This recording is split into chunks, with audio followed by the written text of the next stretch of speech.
right. If everybody's ready, I think we're going to get started. It's 9:30.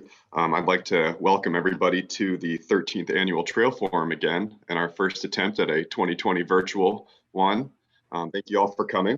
You guys are in the session, the water quality case for paved Streamside Greenway trails, and or the Streamside trail design for water quality. A couple housekeeping notes. I am the moderator for this session. I'm Will Ruark. I'm the Trail and Stewardship Coordinator at the Carolina Thread Trail. Just if you guys could keep your mics and videos off for the whole session, that would be great. We're going to treat this more like a webinar. On the right side of your screen, you'll see 4 different places you can go to: the question and answer section, the polling section, the chat section, and the community section. We're going to use the question and answer section to ask questions to the presenters. You guys can ask the question and then vote on it. I'll attempt to read all of them aloud near the end of this session, but if you guys want to vote on the ones you like the most, I will make sure those are read aloud. And the polls, there will be a poll in this session as well as one near the end. Without further ado, let's get this started. I'd like to introduce 3 members of McAdams. We have Iona Thomas, who is the Greenway practice lead. We have Graham Bruns, who is the Greenway manager. And then we also have Rebecca Stubs, who's the stream restoration manager. All right, enjoy. Thank you, Will. Like I said, we're very happy to be here today. And hopefully we've done all the technical stuff right, so this will work. My name's Iona Thomas, and we are all with McAdams. We've got offices in North Carolina, Raleigh, Durham, and Charlotte, and then also in the Dallas-Fort Worth area. And my background, I'm a certified planner, but I've worked most of my professional life leading teams of professional engineers, landscape architects, and planners to deliver trail and greenway projects. And so I am one of those really lucky people who gets to marry up their professional life with their personal passion. I am incredibly passionate about trails and the ability of trails to make a difference in almost every aspect of the communities that we live in, from the health, environment, economic development, tourism, transportation. There are very few places where you can make an investment in a community and get the return that you do on a trail. I want to let Rebecca and Graham introduce themselves as well. Hey, good morning, everybody. As mentioned, my name is Rebecca Stubs. I am also an engineer at McAdams, and I am out of our water resources department based in Durham. And so, again, like Iona mentioned, I am a trail lover in my personal life. So as you can see, you know, anytime I can get out hiking, especially along streams and rivers, you know, that's probably some of my favorite trails, in addition to those summit trails where you get the good views. But I am fortunate, and a lot of that personal passion led me to the career choices and path that I'm on today as our stream restoration practice lead with the firm. So I'm excited here to have this conversation with you guys and how streams and trails often cross paths, if you will. Thanks, Rebecca. Graham? Yeah, so I'm Graham Bruns. I'm also a professional engineer, the Greenway manager at McAdams. And yeah, similar to Iona, trails are what I do, and I get to do what I love. So I've been in the trail business for about a decade now, since early 2010s. And I started out doing the construction administration and testing piece of trails. So I'm coming at the design from that aspect and seeing how a contractor actually builds these things and seeing what works and what doesn't. And I transitioned over to design about 6 years ago. So I've been on the design side since then. But yeah, like Iona, with all the trails across the state, we've touched a whole lot of trails, and it's what we love to do. So I'm very happy to be here, and thank you so much for having us. Awesome. Thanks, Graham. So if you haven't taken a minute to do the poll, so on the right-hand side of your Whova, I hope I'm pronouncing that right, there's a poll there, and we're just interested in kind of your initial thoughts around how appropriate natural surface versus paved trails are along streams. So take a second, go over there and fill out that poll. All right, and we are going to get into it now. So Rebecca, why don't you kick us off? This is an orientation for the riparian corridor. This is an example of a typical corridor, and Rebecca's going to break that down for us. So we are all using the same words today and all on the same page. Rebecca? Yeah, so as Iona mentioned, a lot of our conversation today is going to be centered around the relative placement of a greenway trail or a trail as it relates to the stream channel itself. So we thought this graphic did a pretty good job of displaying a lot of the physical features that are often present within riparian corridors around the state and really anywhere. So right in the middle, we've got the stream channel, and that is, a wonderful feature and is the center of watershed. So if we can think sort of through this cross section, water often getting into the stream channel is coming down these upland areas and into the channel itself.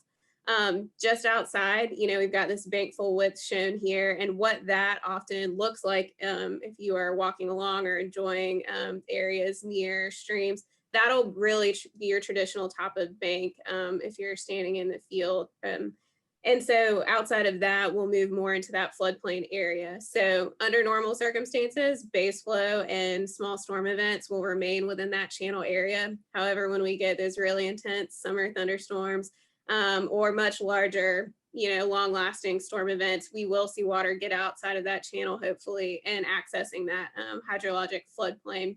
Often this looks like, a much wider flat area, which does allow water to spread out and slow down.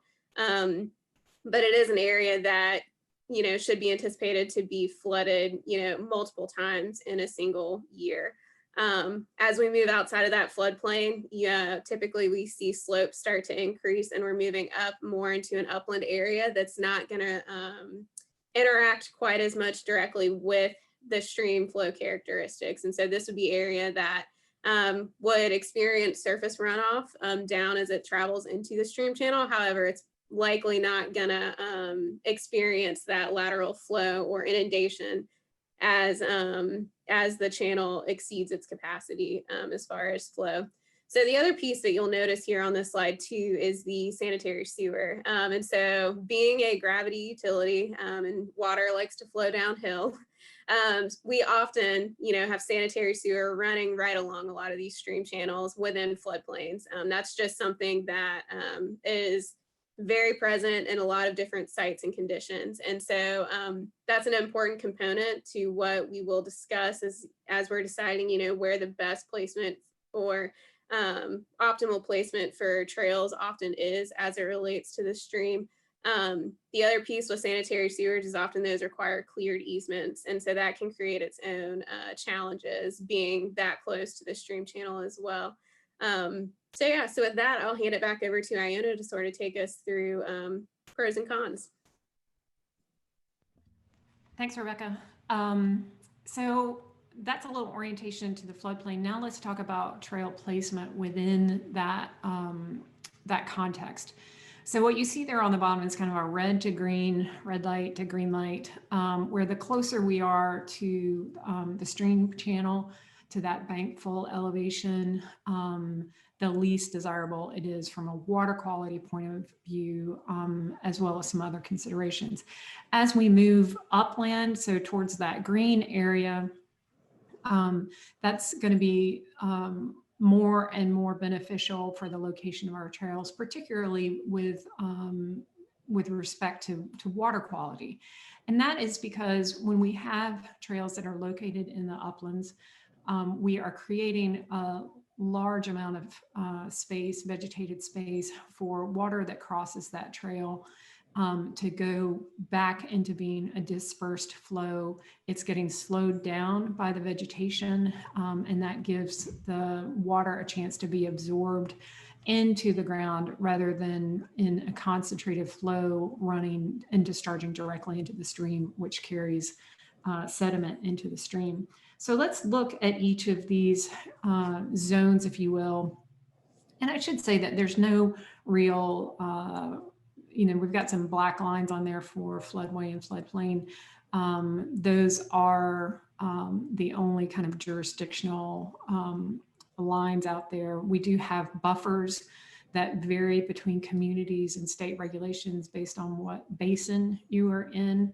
Trails are an allowable use in most of those buffer regulations, but you need to make sure that you understand those as you're moving forward with your project. So when we're talking about upland being high and dry, we would love to have most of our trails up high and dry from a maintenance and operations point of view.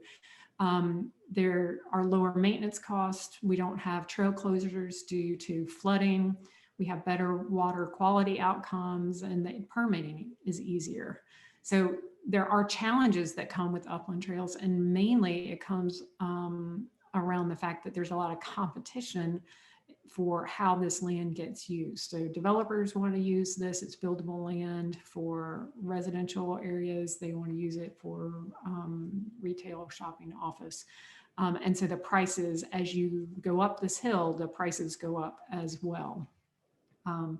Some other challenges here is that we would expect to have more tree clearing.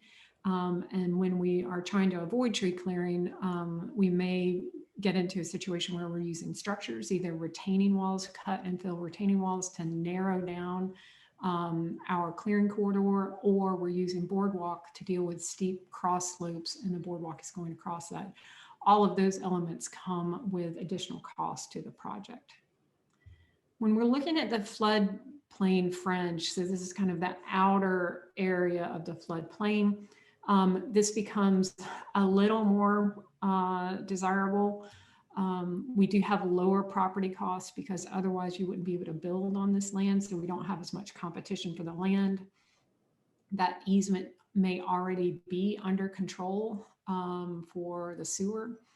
I will say that just because you have a sewer easement doesn't mean you have a trail easement. So in many cases, you need to go back to the underlying property owner and add a trail use to that easement. So don't assume, unless your community owns your sewer corridors in fee simple, that you can just add the trail without amending that easement. These corridors are usually pretty flat and gentle slopes. And as we know, users like to be close to water. Humans like water. So the user experience is nice when we can get people down and close to streams and creeks. The challenges come when we do have more water quality impacts. The shorter and less vegetative buffer that you're creating here, the more challenges you have in terms of the discharge into the stream. You will need to do floodplain modeling to make sure that you're not creating a rise on insurable structures. So there's another design process that needs to happen in this area. These areas are more flood prone, and you're going to have higher maintenance cost as well. So Streamside, and this is what we're going to be talking about today, trails that are immediately adjacent to your stream corridor, so right behind your top of bank. So some of the pros is that this is often overlaps with an existing sewer line, which has easier construction access, which is a big deal for trails. And then it's usually cleared and maintained already. So we don't have the clearing and grading impacts or the costs associated with that. And then this gets users very close to water. You can see we do have quite a few challenges here that we are very prone to flooding. You do have more water quality impacts, and it's going to require FEMA and other regulatory permitting, which would include your stream buffers, 401, 404 water quality.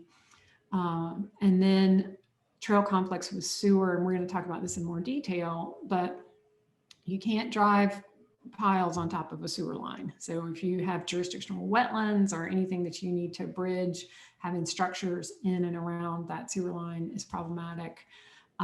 We need to make sure that the sewer maintenance folks can get to their line, and then also sewer stink. So you have to deal with the odor problem as well. So when Streamside is your only option, what we're going to talk about in more detail today is this choice between paved and unpaved trails. And I'm going to flip over and we're going to watch a little video, and then we'll come back and talk in more detail about that. Welcome, Carolina Thread Trail friends. We picked a beautiful day to have you guys out on a virtual walk with us on Boiling Creek in Chapel Hill, North Carolina. This is a really beautiful creek that has a very popular section of trail on it. Some of the trail has been paved and some of it hasn't. So it's a good opportunity to look at what those choices do for water quality and the environment on these trails. You can see here that this is a sewer easement, very close proximity to the creek there. We have a pretty steep hill that comes down. Water crosses the trail and then goes right into the creek on this section of trail. You can also see it's a fairly wide section of earth trail here. You can see this kid rides his bike by, and then the folks behind him, there are actually 3 people on 3 different paths back there. And that's because there's not a defined area. You can see it again here. You have this woman who's walking on the right-hand side, and we've got some more people who are going to come on the left-hand side. What happens is when you have a trail like this, you've got a mud puddle or an obstacle, and people find their way around it, and the trail just gets wider and wider and wider. So let's talk to Rebecca Stubs, who's also here with us today. Rebecca is gonna give us her impressions of this trail. So Rebecca, I'm interested in, as a stream restoration professional and water resources expert, when you see this trail, what do you see? So what I tend to look for is, where are the low spots? Where is water? You always want to think about where water is coming from as it crosses the trail. Often trails are set up so that you're walking along the topography that is that is along. That's all right. Good. He's friendly.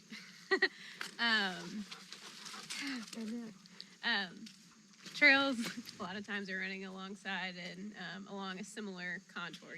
Grades tend to be fairly gentle, intentionally so, and so that can often make it more challenging for stormwater to either flow across or ends up flowing along. And so just generally speaking, in trails, regardless of surface, you do want to be mindful of what those flow patterns are in very local situations. So when they come next to streams, the biggest thing from a stream perspective that we want to look at is, where are those concentrated points that water eventually goes over the bank and into the channel. But lots of water anywhere can be very destructive. So very mindful of where it enters the channel and making sure that it's not ever too much at one time. And then ideally, when we're looking at a scenario like this where we have water coming down a steep hill, would we be looking for a buffer of some kind of vegetated buffer? So yes, vegetated buffers are one of nature's best ways to stabilize surfaces, to hold soil in place, but then also can provide some of that roughness that also slows down water. So it naturally provides, speed bump of sorts as water transitions from a smoother surface or a bare soil surface into a vegetated buffer. So buffers are another, very important piece of this. If there are ways to, keep water in a sheet flow form through vegetation, that's definitely the most ideal situation. And then when we look at a trail like this that has a lot of kind of raw earth, what does that do to the stream when the water comes down the hill and across a raw earth? So since, you know, we can see areas where there isn't much vegetation along the trail, it receives a lot of traffic. You know, the intent is that it's not really, the trail itself is not intended to be vegetated, you know, so that there's an apparent pathway for pedestrians, bikes, what have you. So whenever that becomes exposed, concentrated water just wants to take that soil away with it. And so that ultimately ends up, can be a contributing source of sediment within your stream channel. In addition to whatever may come off the banks whenever it enters through that. And then we hear about the word turbidity in streams, and that turbidity is a bad thing. Yes. So turbidity can be very detrimental to a lot of in-channel habitat and in-channel macroinvertebrates, which are a lot of what are, you know, good water quality indicators. And so as soon as we get more sediment in there, there's not as much light, which they need to either grow the vegetation that they feed upon or just for them to sustain life. And so generally speaking, you know, the clearer the water, the better quality it is. But yeah, sediment is definitely a detriment to that. So is there a link between a raw earth trail right next to a stream like this and turbidity? Yeah, I think there could be, you know, if you've got, especially in this situation where you do have a pretty steep hill on the, away from the stream side of the trail, then, or on the upland side of the trail, you know, that can promote a lot faster runoff. So stormwater runoff running across this bare earth trail and into the channel would be, you know, conditions are ripe for sediment to enter the stream channel. So right here is a spot you can kind of see the bank is coming straight and then it dips out towards the trail here. There's no real vegetation. There's some, you know, grass and moss present, but a lot of this is likely due to drainage that's coming down from this hill right here and then is just entering this channel right at this point. If we're kind of looking at localized grades, it does look like this is a little bit of a sag in the trail as well, so you can sort of see what that lowland concentrated flow entering the channel can do here. And so this is something where the vegetation is gone because it's probably been washed away repeatedly over time. So this is what you want to watch out for. So this is still Boiling Creek, but now we're on the paved section of Chapel Hills Greenway. And Graham and I actually designed, this is one of several sections, and we designed this section. You can see that it's very similar. We've got the sewer there on the left-hand side, very close proximity to the creek. We armored this downstream or this downhill side of the trail here to protect it and to let some vegetation grow up. And we're threading the needle. There's that giant rock there on your left-hand side. There was a lot of rock on this project.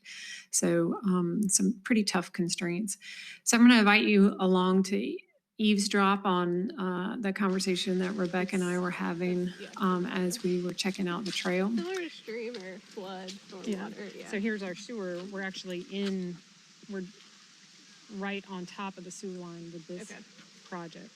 So this is a sealed manhole, which allows the utilities to come in here and get to it if they need it. But we don't have two separate utility and trail corridors, alignments that are taking up space in the buffer. And since the utility maintenance will require, you know, heavier traffic loading that otherwise might be in a natural easement surface, providing this paved surface. So Rebecca, what do you think of this solution here where we're using... This was an area of the trail that's more confined and where it could be located. And so I think use of the riprap right at the edge to ensure that this bank would be stabilized was a good use of rock here to ensure that as water is sheet flowing off of the smooth surface of the concrete, it's hitting rock prior to entering the channel. So this is what would help prevent some of the bank erosion as water is going over top of the bank and into the stream. Awesome. Okay.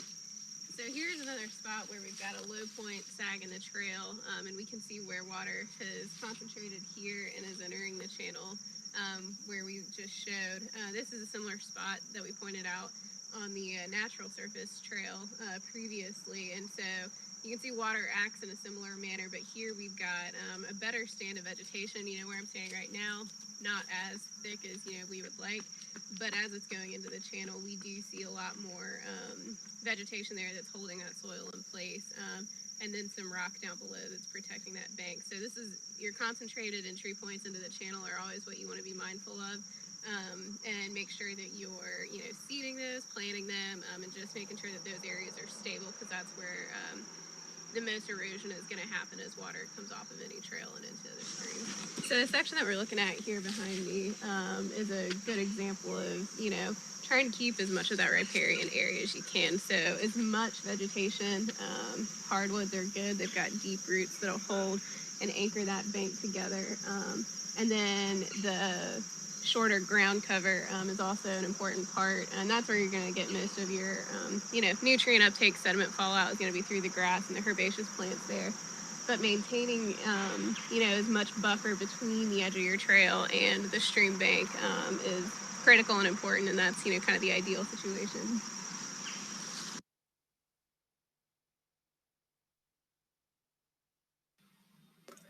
Let's talk about how we achieve that vegetation right up to the edge of the trail that Rebecca was talking about. And we do that by creating very stable shoulders for our trail and seeding back all the way up to that. We're going to take a look at a couple of examples on this trail. There are a couple of different segments, and one has really good stone shoulders on it and stable vegetation. Then we're going to take a look at another one that doesn't have that same We also want to talk stability. about the shoulder here. So this shoulder is actually a constructed shoulder. Oh, okay. So Yeah. this is 2 feet of stone, and then you seed back up to the edge of it. So you're immediately getting vegetation right up to the edge of the trail. And often the most common place where you would expect to see erosion beginning is just off the trail surface itself. Right. So shoulders are incredibly important. Yeah. You can see in this shoulder, we've got nice vegetation all along the edge here. So as soon as that water leaves the trail, it's being treated. And the vegetation is helping slow down the runoff as well, so that it's not corrosive. And you can see this is in good stand. So this is the same trail, but this section of trail was designed without the 2-foot shoulder. So you can see here it was formed up, and then we just have bare earth here. In the section we showed you earlier, we have 2 feet of stone built up to the edge of the trail, and then we seed right up to it, so we get vegetation right to the edge of the trail. This is also problematic from a shoulder point of view, because on a bike it's easy to get off this steep curve, it's easy to roll your ankle, so make sure when you're designing either asphalt or concrete trails that you are including that 2-foot stone shoulder. It's going to help you both from water quality, safety, and protecting the life of your trail, especially with asphalt. It protects the edge of your trail, and you get a lot more life out of your trail. So hopefully that's given you a little glimpse into some of the design challenges we're trying to balance when we're designing close to streams. If you can avoid being this close to a stream, you certainly should. And I think as a community, we need to be investing in projects so that we can afford to buy high and dry ground. But in a lot of cases, we're still dealing with corridors like this, where it is wet and there are challenges with it. So I think intuitively, sometimes we think that if you're going to be this close to a stream, that a natural surface is going to have better outcomes for water quality. What the reality, though, is that the way that water behaves when we have an unstable surface like bare earth, it really does make it very difficult for any type of vegetative buffer to take hold. The users on the trail are adding to that with the mechanical wear and tear on the surface that is keeping vegetation from growing up. So by controlling where people are in the corridor, we limit the impact that they have on the corridor, and it allows vegetation to come back up and start treating the water as soon as it crosses the paved surface. So a lot to think about. And I hope that this has been helpful to you.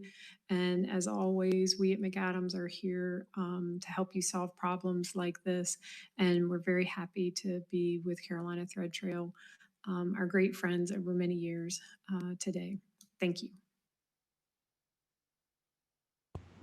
All right, so let me see if I can get back to our presentation. And bear with me just one second. So let's talk a little bit in more detail about what we were talking, what you saw there. So in this scenario here, what we're really trying to do is understand how people are moving in the corridor. And when you don't have a defined space for the trail users to be in, they find their own way and they make their own trails. So you have these little goat paths and alternates, and your area of disturbance just gets wider and wider. And when we define that down, we give the surrounding vegetation a chance to come back, which is very impactful for water quality. And Rebecca, can you talk us through, so what we've done here is tried to diagram for you how water moves across these two different landscapes. Yeah, and so as I spoke at many different points there throughout the video, really understanding the drainage patterns that are present, relative to your trail and the stream channel are also very important to make this water quality case. Water, as I mentioned, can be very destructive. I'm sure we've all had different opportunities to witness, rills form in your backyard or whatnot. So anytime we can, understand how that water we expect to interact with the trail, that's very important, and making sure that, the soil and whatnot isn't getting disturbed and taken with any runoff. In most cases, as shown here on these diagrams, we are going to be looking at a situation of cross flow across the trail surface. And so with those, considerations, having that wider path that is unprotected, bare soil, as Iona mentioned, that's less defined for the users, we open ourselves up to a greater risk in a larger swath of area that, as water is flowing down from that upland area and crossing the trail, going right into the stream, it's taking a lot of that dirt off the bare surface with it. And that's really what we are trying to avoid here in all cases. And so having that paved surface, it's a lot shorter. It limits traffic. As Iona mentioned, it allows vegetation around it to grow up and really take hold and mature. And that's going to be the best defense against erosion along your trail, is vegetation. Thanks. So you have this question to pave or not to pave. So let's just assume that you have decided that you want to pave your trail. So we're going to go through some design considerations that you need to think through as you move forward. So you will need to include FEMA modeling if any part of your trail is within the floodplain, and particularly that gets really tricky if you're actually in the floodway as well, which is the interior boundary. And this exercise is all about updating the flood insurance maps. So if we are doing anything in the floodplain, we need to demonstrate to FEMA that we're not creating a rise in water surface elevation, particularly on insurable structures. So that's what this is all about.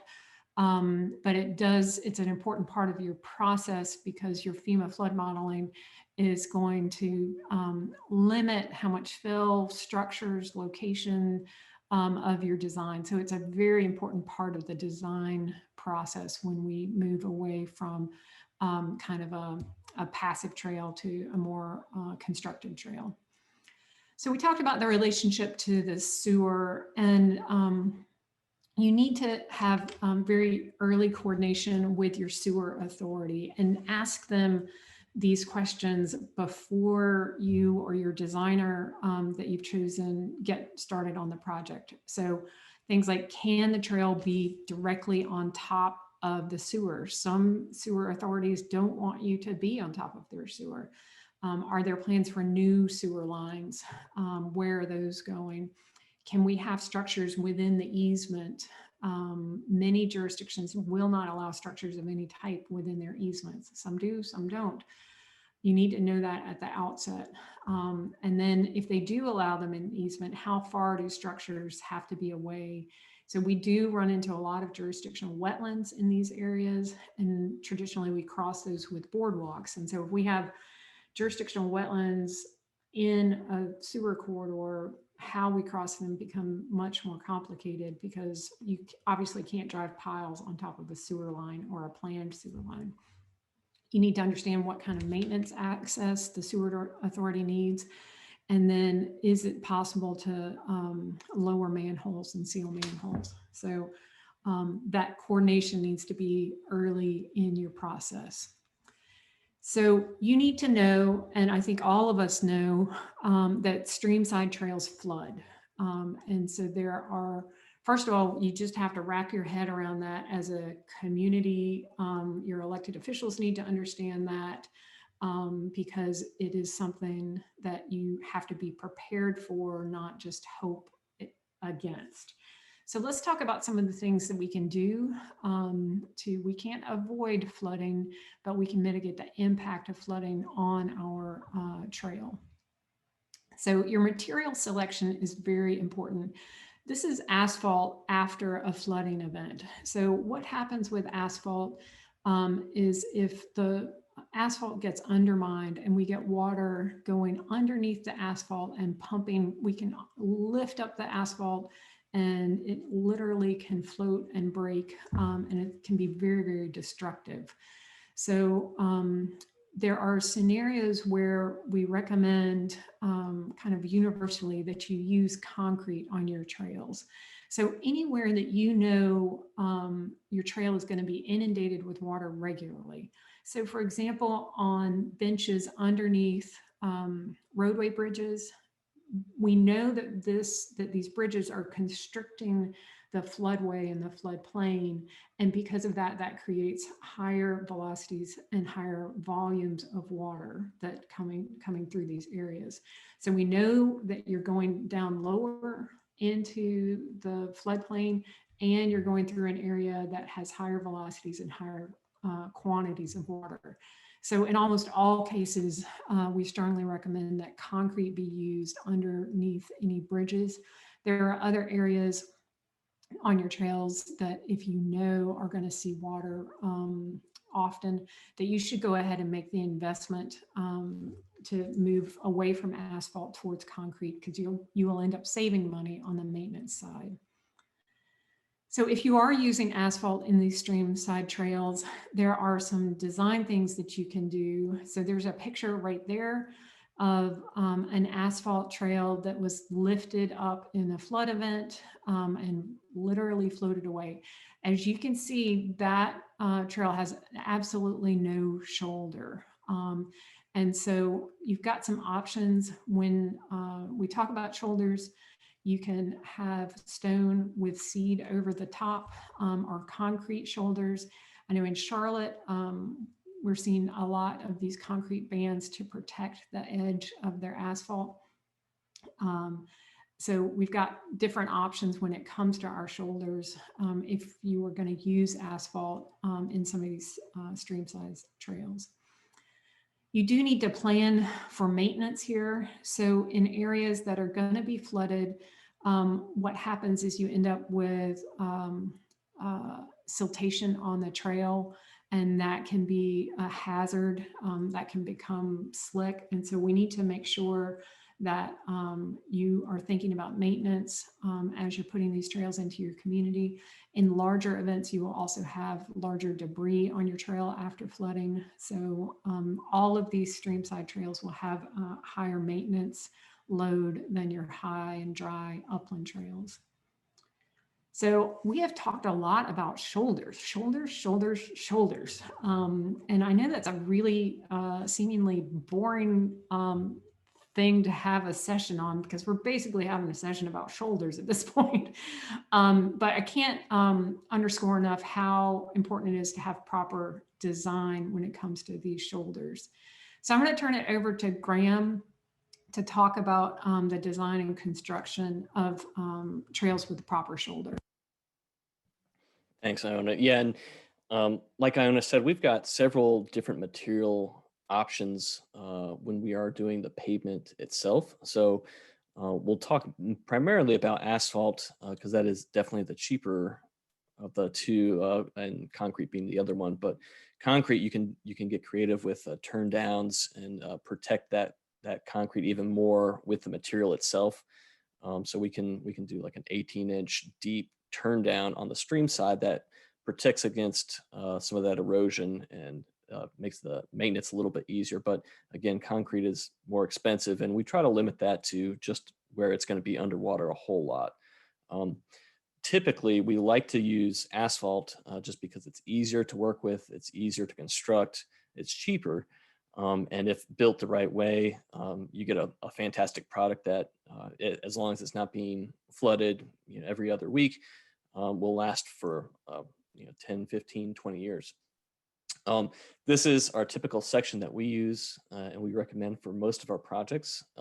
We sit on a 6 to 8 inch ABC base.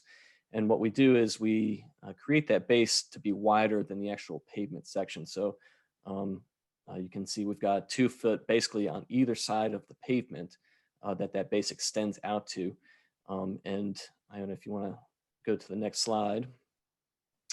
The ABC gets placed, you go, there we go. Yeah, so we trench it down so that where we need to sheet flow across, we're not creating a dam on the uphill side. So you trench that down, your pavement depth and your ABC depth. You lay your ABC and then you pave on top. And so the picture on the right here is where that ABC is, or the pavement's being paved over the compacted ABC.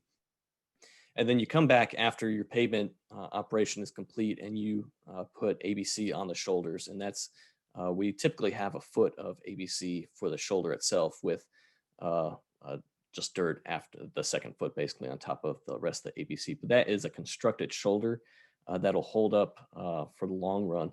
And if you want to go to our next slide, we typically seed over the ABC and the dirt on the shoulder so that we get grass growing in the vegetation. And here's our snake that we found on the trail, but you can see the shoulder there, that's the ABC shoulder with the grass growing through it. And as time moves on, you're going to lose your fines out of that ABC, but at that point you'll have your vegetation growing through it. So that's a grass mix that is growing right up to your edge of pavement. And that pavement is going to, or that shoulder is going to hold up under both foot traffic, cyclists, as well as your maintenance vehicles as well. So you don't have to worry about it rutting out because that stone that's in there is going to be your surface and your structure that's going to hold up. Great, thanks, Graham. So when we talk about the different options for streamside trails, so we have the seeded stone trail. So this is what you see here, where we have a nice constructed shoulder on the right-hand side with grass growing all the way up to the edge. You can always tell whether there is a constructed shoulder or not, even when it looks like there's just grass growing there. If there is no constructed shoulder, almost immediately asphalt trails will start showing their edge. So if you are on a trail and you see the grass growing right up to the edge, that 99 times out of 10 or 99 times out of 100 means that you've got a constructed shoulder that's been seeded on top of it. I mentioned the concrete band. So this is something that communities are doing to really get as much life out of their asphalt as they possibly can. This really protects their their asphalt edge, and it's a really great treatment. It is a little bit more expensive. And then you also see exposed stone shoulders, and you see these more in high and dry conditions. You see these sometimes when communities want a natural surface to run or exercise on. We really would not recommend that for streamside trails. There's the first flood, all of that material would be removed. So you will see those, but hopefully you're seeing those in more high and dry conditions. So that gets us right to 10:15. Will, I think we can open it up for some questions. Before everybody goes though, I want to invite you, we are hosting a Ask a Trail Pro where we have all of our trail professionals available to you. If you go into WUVA and go into community and then meetups and then click on the Ask Your Trail Professional and click join on that. So this is at 11:50 to 12:30. And we will have a whole bunch of trail professionals in there that can answer most of your questions. I won't promise we can answer all of your questions, but if we can't find the answer today, we will figure out how to get you the right answer. So with that, I think we can go back and have some questions, Will. Awesome. Thank you guys so much. If you guys have any questions, please type them in the Q&A section on the right-hand side, and we'll get those answered. Currently, the only question we have is, can you make the slides available for the listeners? Oh yeah, of course. Okay. Answered. Perfect.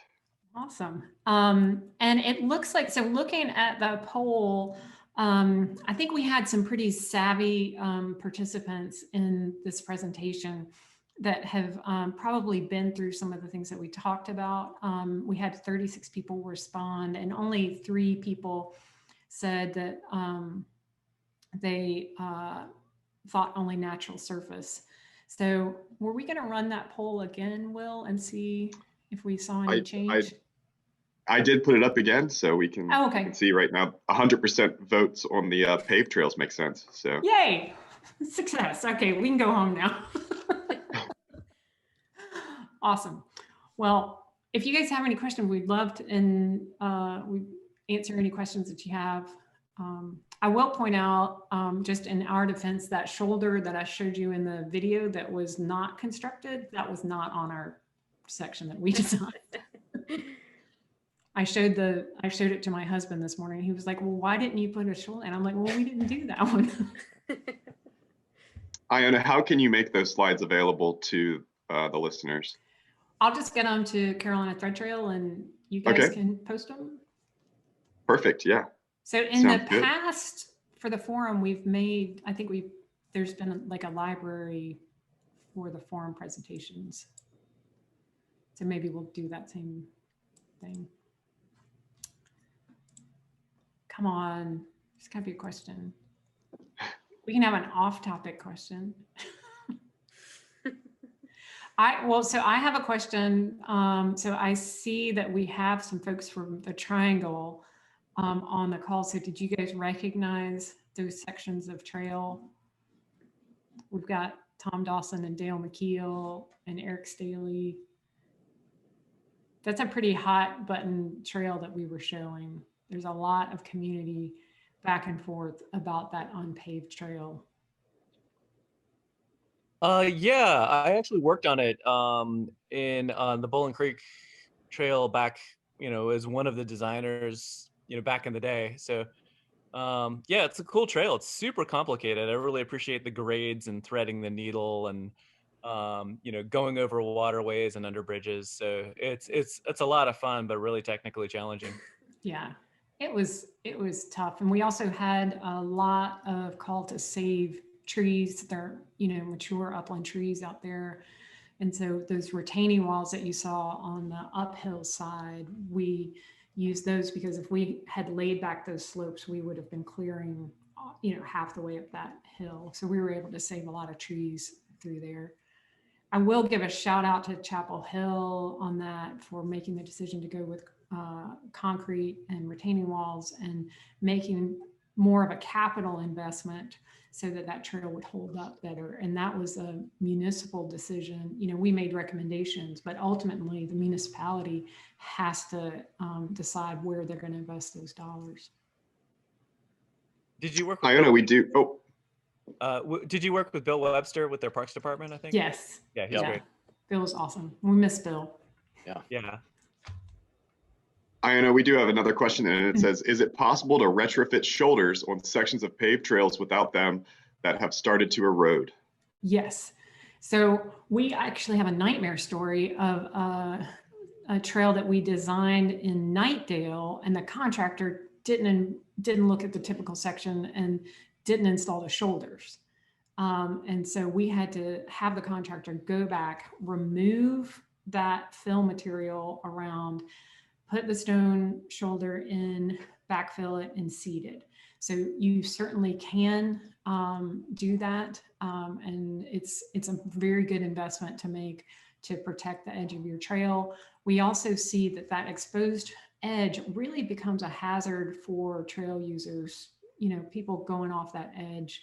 It's just like driving your car off the edge of an unprotected edge with no shoulder. It's dangerous.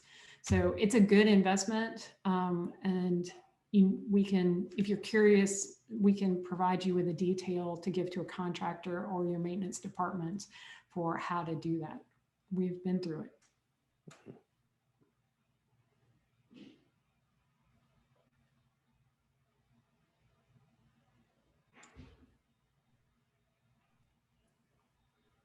All right. Come on, ask me a question. We've got somebody that says they're going to start looking harder at the paved trails. Learned a lot today, and they thank you for the presentation. Okay. You'll never look at a shoulder again the same way.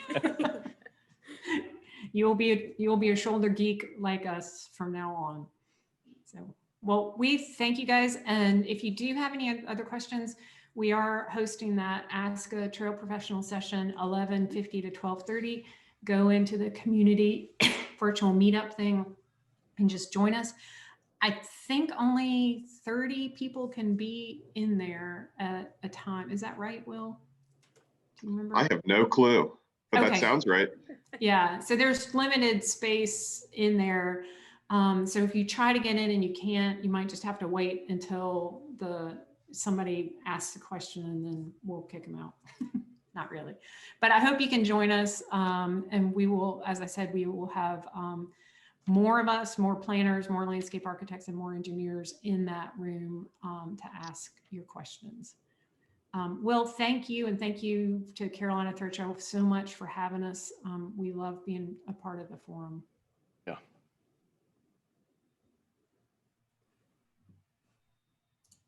There is one more question, Iona. Oh, good. It does say, this is not much of a question as a comment, but I assume an added benefit to paved trails in addition to water quality is increased HC accessibility. So that is true. Yeah, absolutely. That corridor, and you know, when we talk about equity, when we look at that unpaved corridor, it is, you know, it's not accessible. And so that's an important consideration. You know, there are some natural surface trails, usually high and dry, that can be accessible. You know, they're crushed and compacted stone, and they're suitable for a wheeled vehicle. But certainly that corridor that we were looking at is only accessible to people who can, you know, walk, ride a bike. So that is a great point. You know, and that there was some equity, we had kind of an equity discussion on it because we encountered people when we were doing our filming, and, you know, they were really wanting to keep the trail the way it was, but they happen to they live right there on the other side of the creek. And, you know, they weren't thinking that this is a community asset. And when we improve these assets and make them more accessible, it isn't just for the people who can live on the creek to enjoy. I'll get up on my soapbox.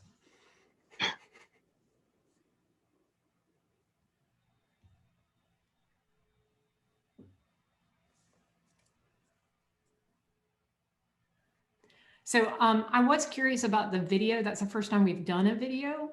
Does anybody have any feedback on, I think we may need to work on the sound, but was it good to have a video? Distracting? Fabulous, exciting, Oscar worthy?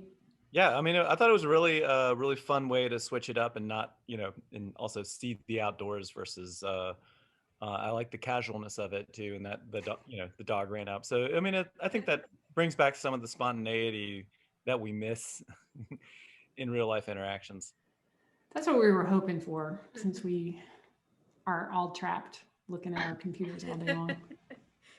People are commenting that the dog was the best part. Okay. Excellent. Well, That's okay, fine. so Graham, you were wrong, because I wanted to bring my dog and have my dog in the movie, and Graham was like, no, that would be distracting. So But Grant, I appreciate the snake being the reality. I have encountered many snakes like that. Yeah, I'll say the one PSA is all these trails that are down in the floodplain, look out for snakes, because that's where they're at. Yeah. I can't tell you how many snakes I had to avoid riding over or walking around, just building the trails out there. So it's a real thing. Watch where you're walking. it's Graham's PSA. There's a whole lot of copperheads. Awesome, guys. Well, we really appreciate it. We're going to have to move on to our next session. It's great And to be as with you guys. We're As looking forward Iona to the said, other you can sessions. see her again in the community. All right, bye everybody. Thank you, Thanks. everyone.